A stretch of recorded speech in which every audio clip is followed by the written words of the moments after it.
ilagay pangsamantalang tulugan. No?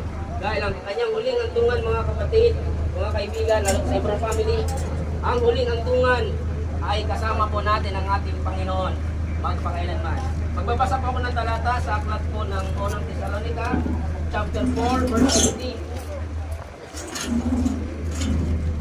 Ang sabi po rito, sapagkat ang Panginoon mismo ang bababa mula sa langit, may sigaw, may tinig ng arkanghel, at ang may trompeta ng Diyos, ang mga namatay kay Kristo ay babangon muna. 17. Pagkatapos tayong nabubuhay na natitira, ay agawin kasama niya sa mga ulap upang salubungin ang Panginoon sa papawirin.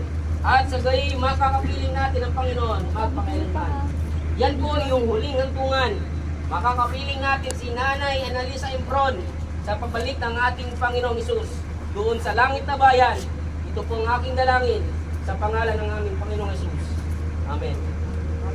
Tayo po'y manalangin. Tayo po'y manalangin, mga kapatid.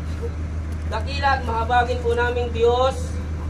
Narito po, Panginoon, ang aming pong pagdadalamhati, ang aming iyak.